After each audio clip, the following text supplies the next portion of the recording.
Here in South Dakota, we'll go ahead and start with the Pledge of Allegiance. I pledge allegiance to the flag and to the republic for which it stands, one nation under God, indivisible, with liberty and justice for all.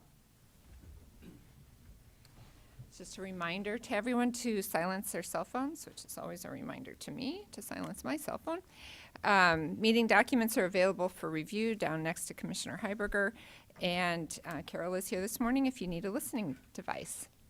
With that, I'd entertain a motion to approve the agenda. Motion to approve? Second. Motion and a second. All in favor? Aye. Any opposed? Motion passes unanimously. Next item is to approve the meeting minutes from December 3rd, 2019. So move. Second. Motion and a second. All in favor? Aye. Any opposed? Motion passes unanimously.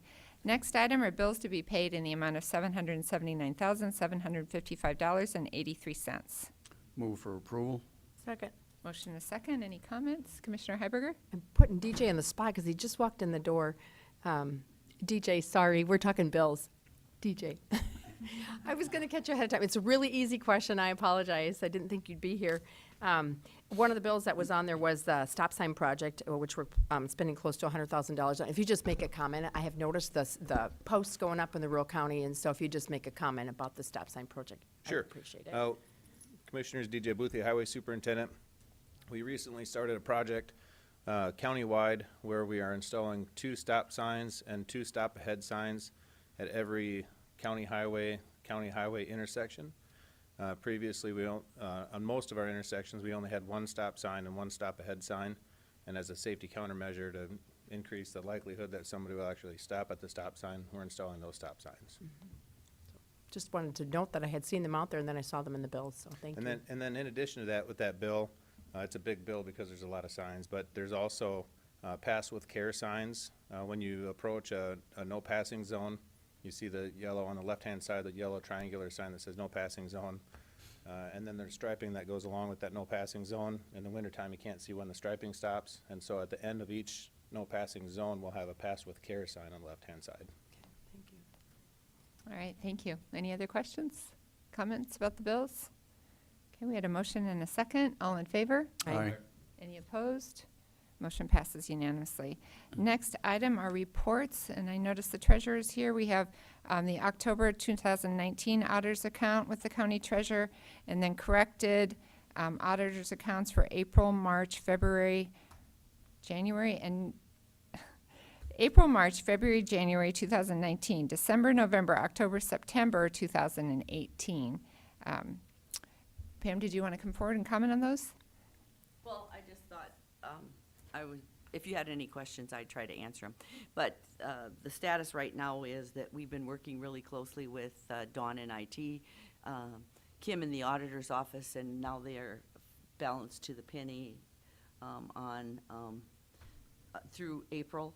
And then they're all through with October, but they're still working on a couple things. The changes in the new accounting system and the turnover in staff made it a little trickier this year than it was in the past, perhaps, but they're pretty close to being totally finished. And we don't think it'll happen going forward. And there's one of the things with the new accounting system that's a little different is we have all these different departments and stuff entering all their own data.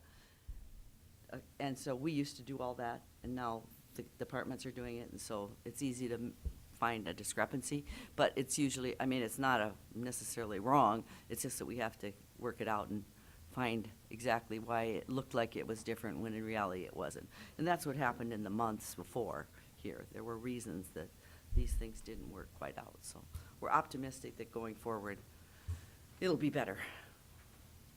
Questions? Commissioner Benninger. Question, but thank you for getting these corrected. My question, I guess there is one. Have you changed policies and procedures because of the internal changes in the reporting system so that you know that where to look the next time you have this situation come up? Well, I don't think it's a procedural issue as much as it is when you do with numbers, you can always make an error. But that's why we have accounting, and that's why we find it, and that's why we work until we balance. Commissioner Heiberger. Wasn't it IT that found the mistakes and not the treasurer's office? Yeah, because Don was looking on it. Well, we were working together on it. Yeah. she couldn't have done it with our help. We couldn't do it without her, for sure. Thankful for our IT. So can you explain how, a number of these were reports that we had approved earlier that showed kind of fairly significant swings, particularly as it got further along. Can you tell us what exactly you were able to I can let Kelly do? do it because she does the job. Kelly?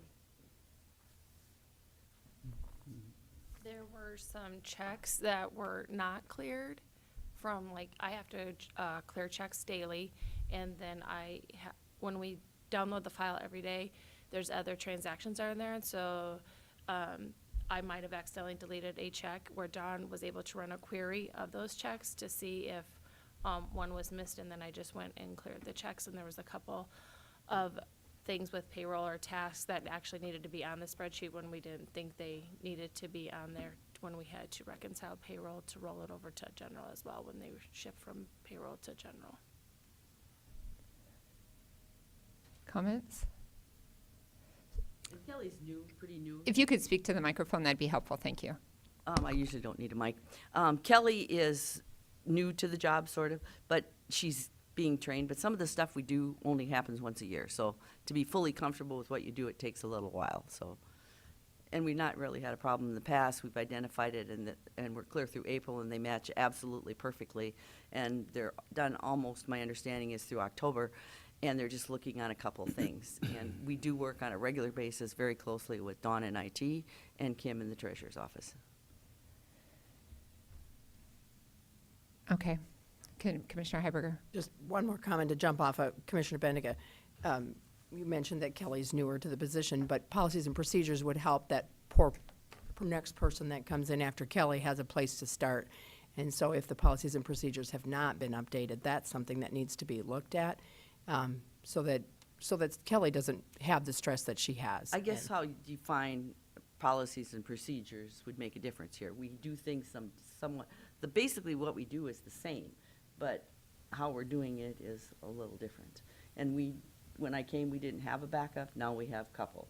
So, but even then, even if you're the backup, if you only do something once a year, it takes a little while to do it. But the thing that people should be comfortable with is the fact that we have to balance with the auditor, and then the IT is backing us up as well. So we always have a record that's totally open to the commission and the state auditor, and there really haven't been any problems, but we did have some issues when implementing the new system, and other people are doing things, everybody's in the process of learning, so, and then we'll have another great opportunity next year because the state's introducing its new motor vehicle licensing system, which should add a little more challenge, but. And I think what we're talking about for policies and procedures are actual written policies that you can look at in a handbook, and you go step by step by step as to what needs to be done.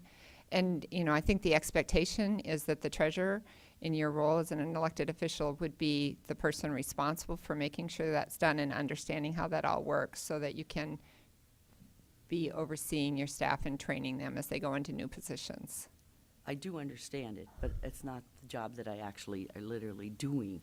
And we are working with the auditor's office, and we are working with IT, and we do have policies and procedures. We have a book we follow step by step, but that doesn't mean somebody can't make an error, and you still have to spend a lot of time finding where that error happened. I think it'd be good if you could provide the policies and procedures and allow the commission to look at them so we could just see and verify that they're in place. And also, I think that IT, I think we're fortunate that we have great staff in IT and somebody who's trained in accounting in that office, but that's not the office that's charged with the responsibilities of your office. And in the future, we would not expect you to be relying on that person to do your own accounting and reconciling a staff. That should be done in your office. It's still going to be with us to have to find where the error might have happened. And that means we have to work with all these other people who are entering the data into the books that we're keeping. I mean, the thing that's important is that we know to a penny where everything is and whether or not it balances or doesn't balance it.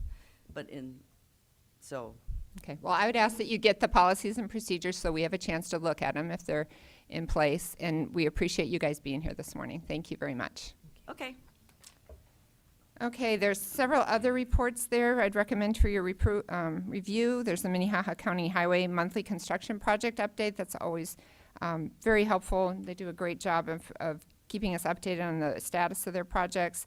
The Minnehaha County Coroner Report, the Mobile Crisis Team statistics through November 19 shows again just what a fantastic addition that mobile crisis team has been, and great service they provide to the citizens of Minnehaha County in keeping so many people in their home instead of escalating matters, and the Minnehaha County Sheriff's Report for 2019.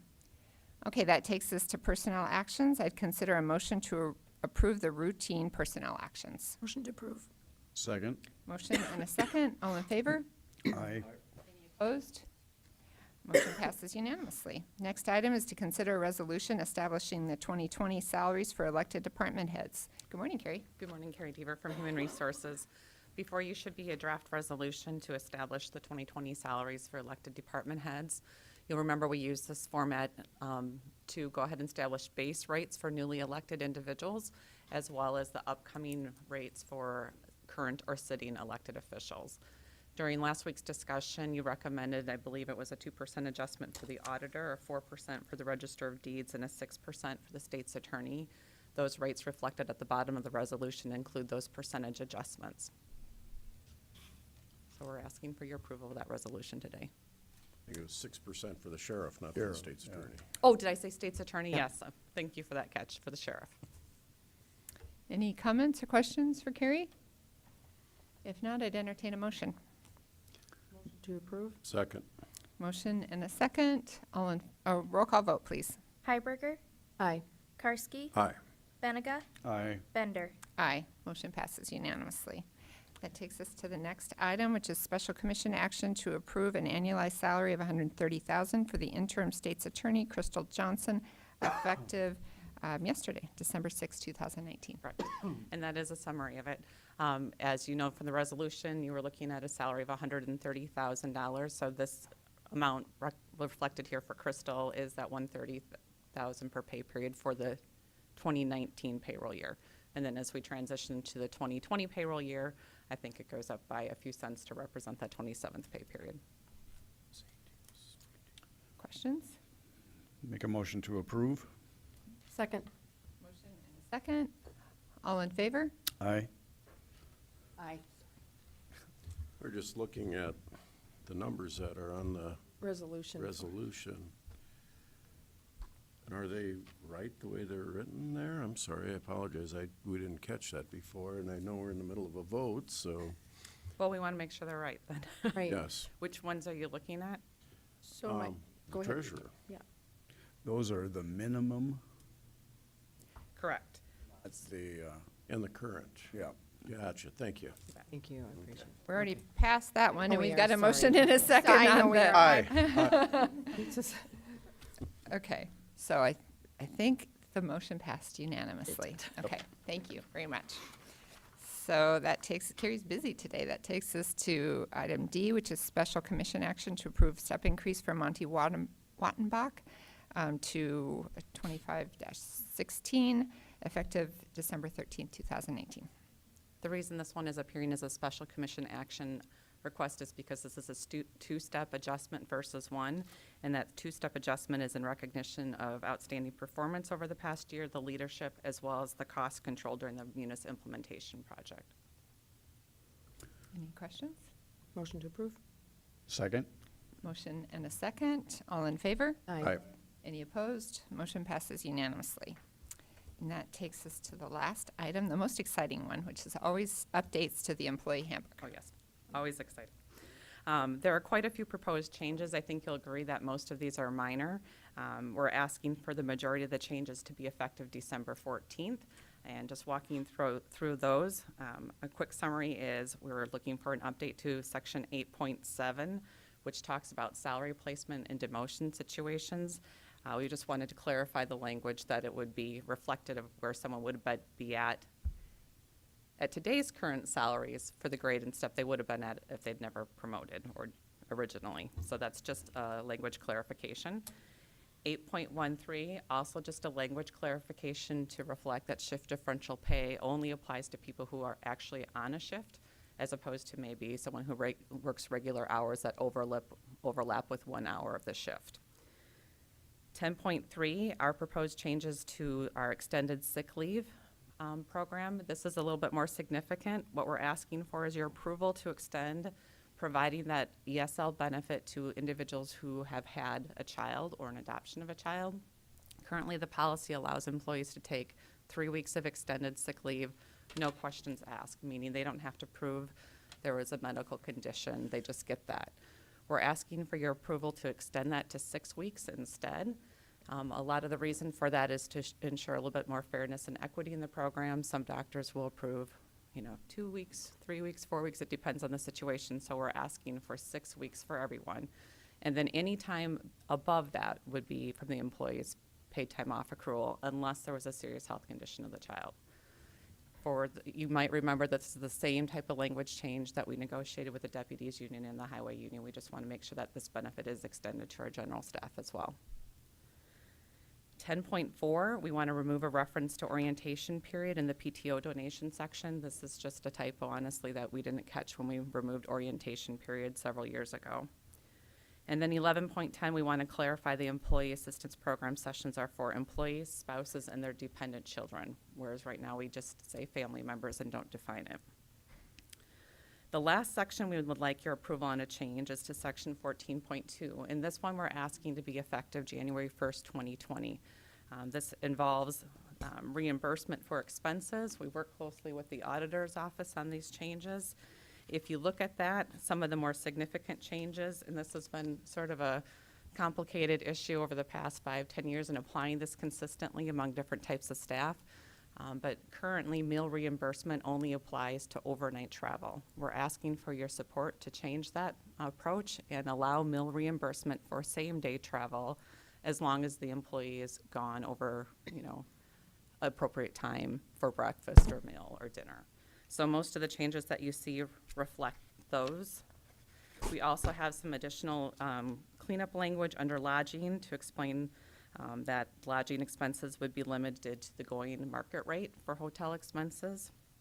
And then also some added language under mileage to talk about reimbursement for mileage expenses and making sure it's clear that does not cover a commute, for example. Any questions on any of the changes? Any questions? I think we all had an opportunity to look at these in advance and ask questions we had earlier. If there are no questions, I'd entertain a motion. Motion to approve. Second? Motion and a second. Roll call vote, please. Karski, Aye. Benega, Aye. Heiberger, Aye. Bender. Aye. Motion passes unanimously. Thank you. Very much. So the next item are abatements recommended for approval, and there are none. Notices and requests, there are none. Planning and zoning notices, there are none. That takes us to item 9, which is a petition for compromise of lien.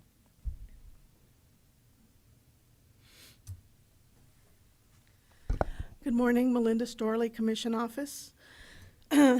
This is a request to compromise lien DPNO 22901 in the amount of $19,102.12.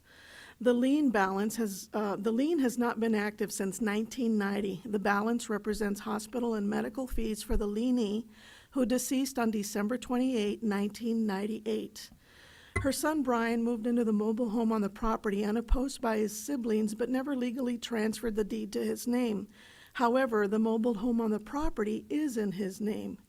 He deceased on October 9th, 2018 as well. Now, just for a historic value, Brian did come before the commission about 20 years ago to request a compromise of lien on this property, and the commissioners did vote in favor to compromise it. However, he had 2 years to pay the $5,500 that he offered at that time to have it satisfied and never came through with it. Today, the petitioner, Lila Peterson, is a close friend of the family, is helping Brian's family, his wife Jennifer and 4 children, to build a new home for them to live in because the mobile home is in disrepair and will likely be relinquished to the mortgage company. Under the direction of the probate attorney, Jennifer, with consent from Brian's siblings, transferred the land deed to Lila on August 26, 2019, for $4,300. Lila paid $4,242 in back taxes from 2013 to 2018, and the $14 in public defender fees that were on the lien, and then contracted builder Paul Fick Homes for the new build. She states that the probate attorney had explained to her that the hospital fees on the lien would be taken care of. Now, earlier here in November, the commission office was contacted by Myers Building to ask about the process for compromising the lien, and expressed that the lienee's property had been sold and that the estate was insolvent. However, their office didn't follow up with an application. The petitioner would like to move forward on December 12th to close on the mortgage for the new home, but has discovered that the lien is still attached on the property. Now, the physical address was originally 205 North Douglas, but was updated by the county and is now listed as 26655 Douglas Avenue. Parcel 010551 is legally described as Outlot 1 to Rowena, Northwest Quarter, Southwest Quarter, 26101, 48 Split Rock Township. The action requested today by the petitioner is to compromise and release lien DPNO 22901 in the amount of $19,102.12 in full with no payment, or to compromise to release the real property from the lien with no payments. Well, first, I would like to really thank you for doing such a great job putting together a memo, synthesizing what is a very complicated factual situation. So thank you very much. Is there any questions? Commissioner Karski. Yeah, thank you. It's a great story, but help me understand, is there a relationship, family or otherwise? I have been part of their family for the last 17 and a half years. Just a second, I'm sorry. We're asking questions to Melinda, and in just a second, I'll give you an opportunity to talk as well. Thank you.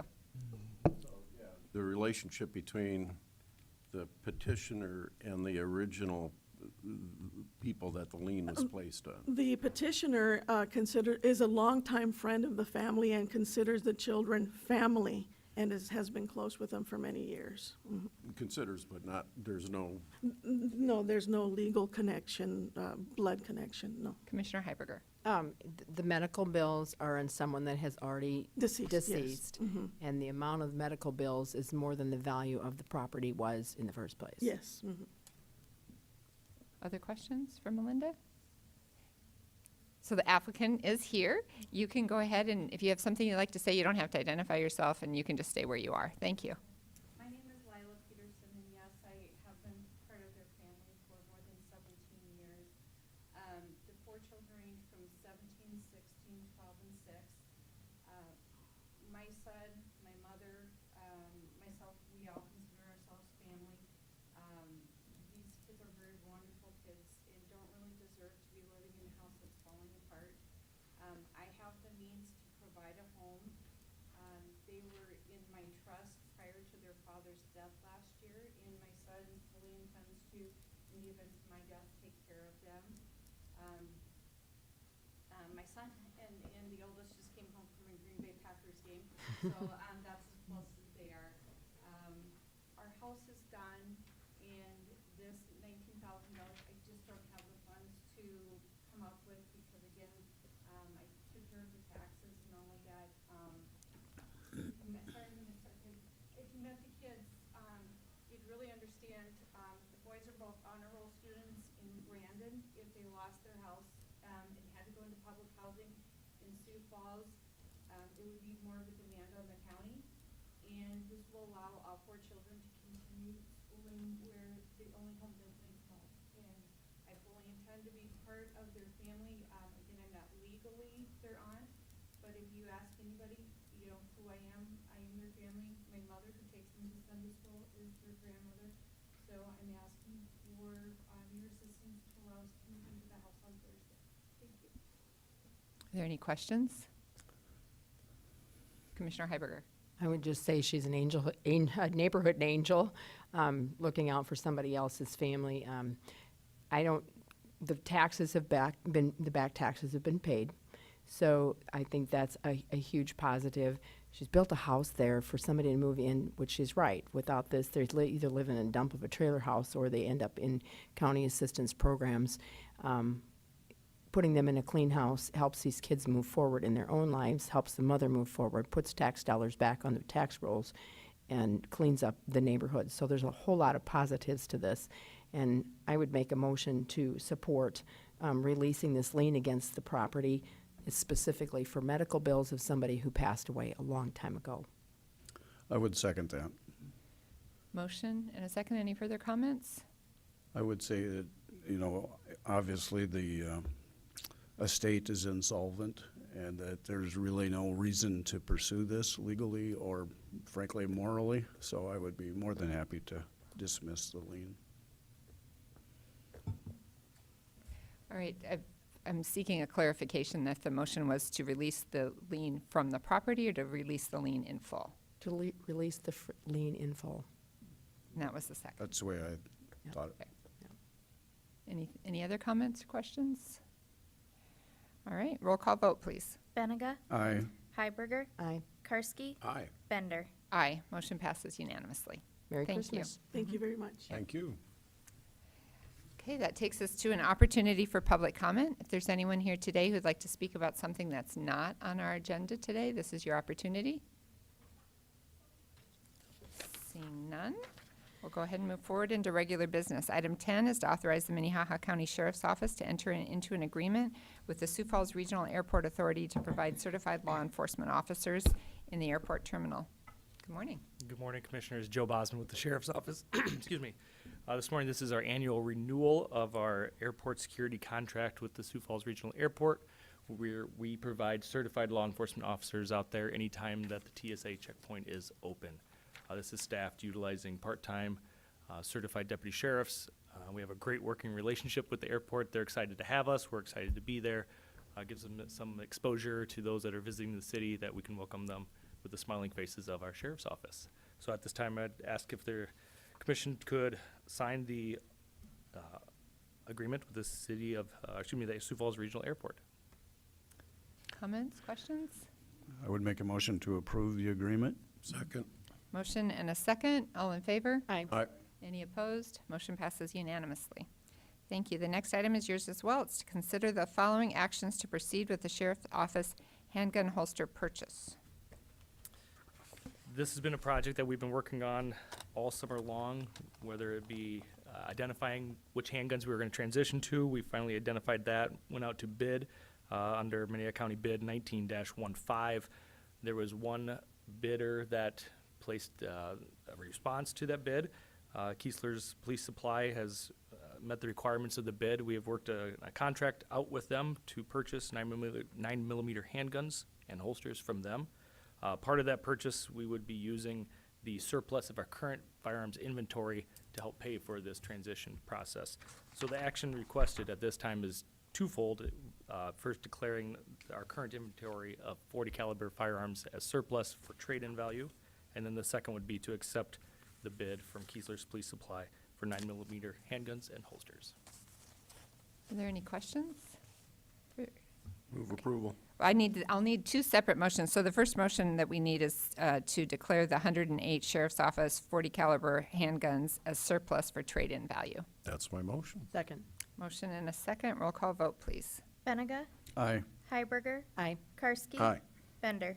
Aye. That motion passes unanimously. And I'd make the second motion, consider a bid award to the purchase of 9mm handguns, holsters, and authorize the chairman to sign the contract with Kessler Police Supplies, bid number MC 19-15. That's my motion. Second. A motion and a second. Any other comments? All right, roll call vote, please. Heiberger. Aye. Karski. Aye. Benega. Aye. Bender.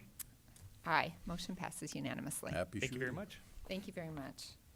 All right, the next item, item 12, is to consider a motion to allocate $81,694 in proceeds from the Iron Planet auction on October 31st, 2019 for the sale of highway surface property to either the general fund or the highway fund. DJ, good morning. Morning, Commissioners. DJ Boothie, Highway Superintendent. On October 31st, we auctioned 9 items using Iron Planet's website. Those items ranged from a small trailer to a couple dump trucks, several pickups, and a small bulldozer. The total sale price was $92,900, and after about $11,200 in fees and commissions, the net proceeds is $81,694. Per South Dakota statute, the commission can direct into which fund those proceeds are deposited. More than likely, either the highway fund or the general fund. And so, requesting you to direct the highway department and the auditor's office which fund we should deposit these proceeds into. Make a motion to deposit the funds into the highway fund. Second. Motion and a second. All in favor? Aye. Any opposed? Motion passes unanimously. Thank you. Takes us to item 13. I think you're up here for a while now, DJ. Item 13, to authorize the chairperson to sign an agreement with the South Dakota Department of Transportation for the 2020 rumble striping and pavement marking project. Commissioners, to date, we have completed about 178 miles of rumble stripes in Minnehaha County on the edge line, the white line on the outside of the roadway pavement. This contract is for a 2020 project to do an additional 121 miles. This is using some state funding, some safety funds, and so 100% of the cost will be paid for by the South Dakota Department of Transportation. And additionally, for our benefit, the project is administered by the state of South Dakota as well, so we don't even have to provide any oversight for the construction project. This will give us a total of 299 miles of rumble stripes, and then in addition to that, this year with one of our projects, we'll be doing an additional 17 miles, which would bring us to 316 miles. We have 347 miles on our system, so that's about 91% of the miles that will be rumble striped after this summer. So with that, I request your authorization for the chairperson to execute the attached agreement with the Department of Transportation. Motion to approve. Second. In a second, I'll just make one comment. I noticed that I thought it was fascinating that the most frequent type of crash is a single car leaving the roadway, and I know that these rumble strips have helped me on occasion, and I know Commissioner Karski brought it up at one point, so I'm glad to really see this. And if I could also, I rode with one of my sons last couple weekends hunting. I won't use his name, but I was very thankful because it seemed like he was always distracted one way or another looking for a pheasant or a deer, and the rumble stripes are just very nice to have there because it brought him back into the proper lane. So I'm personally am grateful too for rumble stripes. All right, so we have a motion and a second. All in favor? Aye. Any opposed? Motion passes unanimously. So that takes us to item 14, which is to consider bid results and award recommendation for Highway Project MC 18-10 and authorize the chairperson to sign an agreement with Knowles Dragline and Construction, Inc. for the replacement of structures 50-198-085 and 50-245-050. Bids were opened on November 20th, 2019. Commissioners, we received 4 bids on that November 20th bid opening. Knowles Dragline was the low bidder. The project is for 2 box culverts. Both of them are on township roads, replacing existing bridges. One of them is south of Baltic within Spudrup Township. The other one is south of Eros in Logan Township. One of these, that first one, is small enough, actually, the box culvert will be small enough that it will be removed from our bridge system, so that will be turned over to the township after the construction is complete. The other one is a big enough box culvert that it will still be classified as a structure and remain on our structures list. After reviewing the bids, we're requesting you to approve the contract with Knowles Dragline. They were right in line with the engineer's estimate at $497,709.28. Construction should be completed on one of these next spring and the other one next fall. Any questions? Comment if I Commissioner could. Karski. One of the earlier reports was from the Highway Department projects updates and showed the box culverts that were replaced bridges, the after picture, and now we're kind of looking at the before. And my own perception, DJ, is that, well, first of all, they look a lot nicer, the box culverts versus the bridges, but are they safer also, I mean, for travel and for the people using the roads? I would say generally the answer would be yes, because they're, when you install a bridge, it's not wide enough that you don't require guardrail and bridge railing.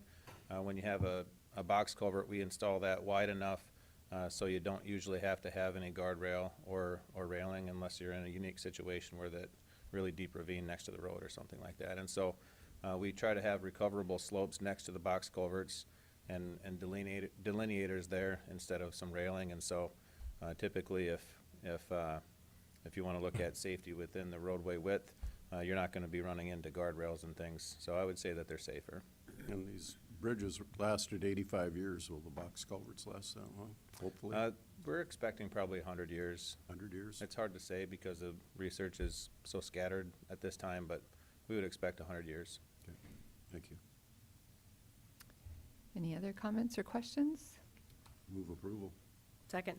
Motion and a second. Roll call vote, please. Karski, Yes. Benega, Aye. Heiberger, Aye. Bender. Aye, motion passes unanimously. Takes us to item 15, is to authorize the chairperson to sign a joint funding agreement with the cities of Brandon and Sioux Falls for the preliminary design of Maple-Park Streets. This is a large project that you've heard a lot about. We've been working on for well over a year now. This is the Maple Street and Park Street corridor between Highway 100 and Highway 11. This is tied into the next agenda item as well. But this is a funding agreement between the three government agencies, and it's prorated based off of our jurisdictional authority. And we're moving forward, hopefully, with the next agenda item with a preliminary design agreement with HDR Engineering to do some environmental work and a 30% design for this corridor. And that will better prepare us to apply for some grants to help pay for the construction of this corridor. And so looking at the proration of this roadway segment, and the cost of that proposed agreement, which is $169,150. The city of Brandon will be responsible for $18,602. The city of Sioux Falls will be responsible for $41,639. And Minnehaha County will be responsible for $108,909. Both of the city councils have already reviewed and signed this agreement, and so now it's coming before Minnehaha County for signature. Questions, comments? Commissioner Benega. I'm not sure if I missed this or not, but could you tell me again how many cars are anticipated to use that road when it's all done? That's a good conversation. We don't know because the completion of the South Dakota 100 corridor will greatly impact the regional traffic flows, and we don't know exactly what it will do. We've done a lot of traffic estimating. We think that in the next 5 years, there's going to be over 6,000 cars per day on Maple Park, and I can't say that with 100% certainty just because there's so many assumptions that goes into that. Right now on Holly Boulevard, just north of this, there's I think about 9,000 cars per day, between 9,000 and 10,000 cars per day. On Madison, just south of here, I think there's around 7,000 cars per day. Both of those are at capacity during their peak hours, and it's a very heavy traffic flow, so there's going to be a lot of people that will want to use this corridor.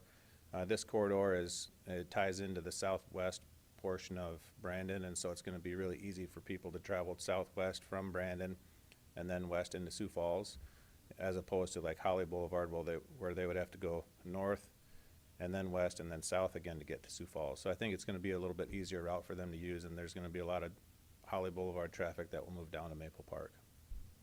I frankly think it's a great project because, believe it or not, I was on that a couple of weeks ago, and I'm amazed how much traffic is on that. Considering the quality of that road and the topography in that area, I think it is amazing. DJ, I know you've told us this before, but can you remind me, is that currently a township road? It's currently a township road for the majority of this length. There's some that's City of Brandon, east of the Big Sioux River, but the majority of it is Split Rock Township. But Split Rock Township's not participating in this study. They're going to participate as a stakeholder, but we did not ask them to participate financially. Okay. Other questions, comments? I will say at the township meeting several weeks ago, I had a number of people come up and ask me about this project and the status of the project. There is certainly a lot of interest in the community towards seeing this move forward. So, all right. Motion to approve? Second. Motion and a second. Any other comments, questions? All in favor? Aye. Any opposed? Motion passes unanimously. That takes us to item 16, which you said is a related item. Commissioners, this is the actual preliminary design agreement with HDR. The tasks that are involved are 30% design for the roadway. That includes sidewalk and ditches and all of the grading. And then some storm sewer. And then there's an archaeological survey and wetland delineation as part of the environmental services that is required for the grant application to be probably more successful. And so the completion of this, we were hoping for June, but we wanted to have this agreement signed almost 2 months ago. And the previous agreement just took a long time to route through the different agencies. And so I'm not sure if they're going to be able to complete the field survey yet this winter with winter conditions in order to be completed by next June. And so we have the completion date of December 31st of next year with this agreement, but we're hoping that we can still get enough information compiled in order to apply for this build grant next July. And if that's the case, the completion of this work will probably be next August or so. And then from there, we'll be going through the grant application process and hopefully eventually enter into a final design once we receive a grant in the next year or two. Move approval. Second. Motion and a second. Any other comments, questions? All in favor? Aye. Any opposed? Motion passes unanimously. Thank you. Thank you. That takes us to item 17, which is authorize the chairperson to sign the 2020 lease agreement with Metro Communications Agency. Good morning, Carol. Good morning, Commissioners. Carol Miller, Commission Office. Before you today is the annual renewal of the lease that you have with Metro Communications.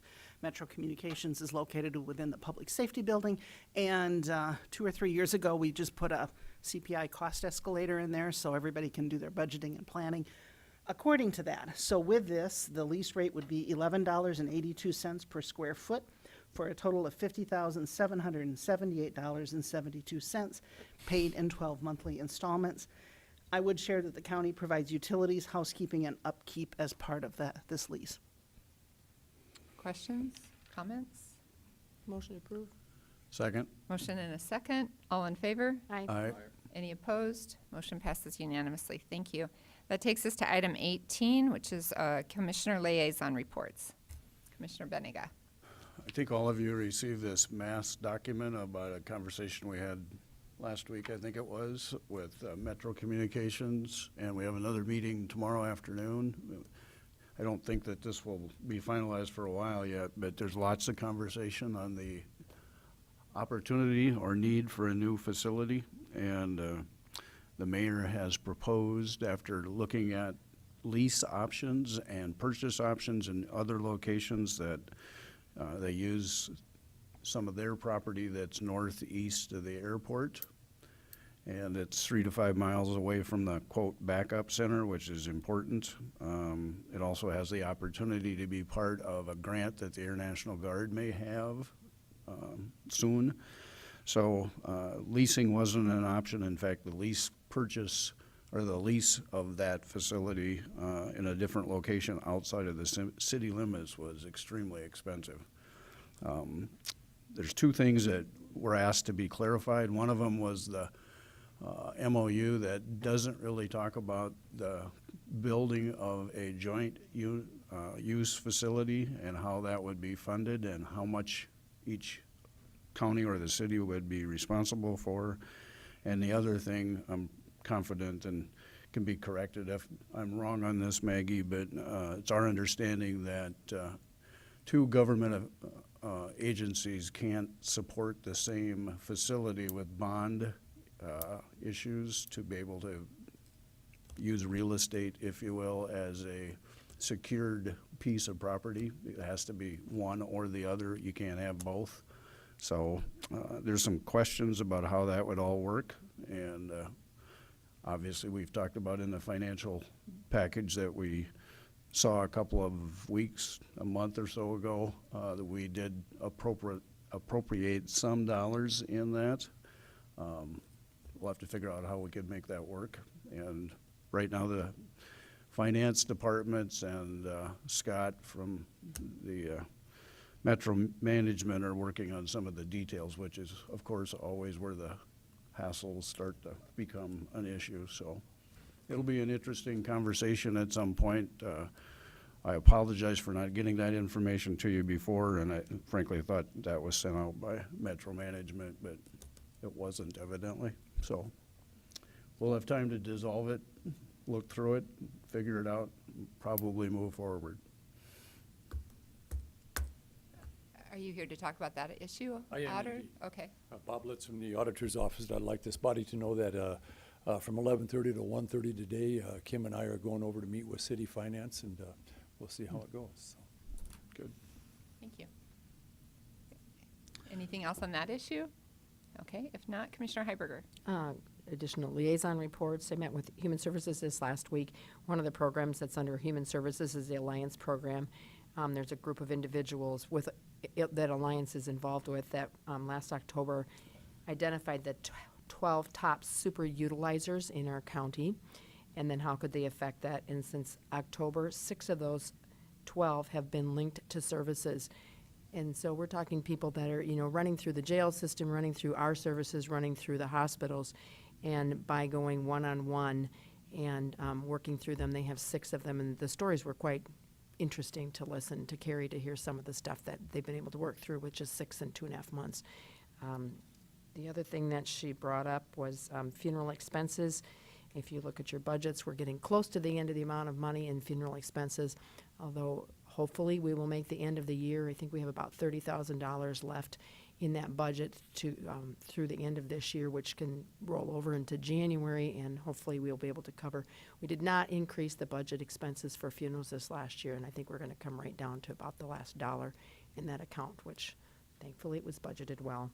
And then the last one is on Monday of this week, both Brett and Becky, who are Alliance staff, traveled to Mankato with a group that was paid for by the Safety and Justice Challenge to look at a program called the Yellow Line Program, which Mankato, Minnesota has instituted.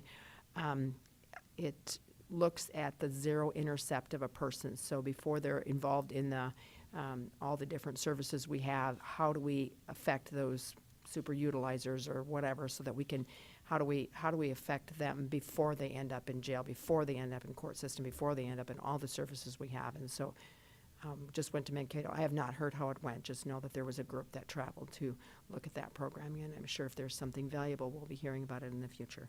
And then the last one, I'll just speak slightly on it, maybe Commissioner Bender has an adding, and that is we had our legislative breakfast this last week. Commissioner Bender and I both went. There was about 21 people there. I'm thinking about 7 legislators, but I didn't count specifically, so about that. We had a room full.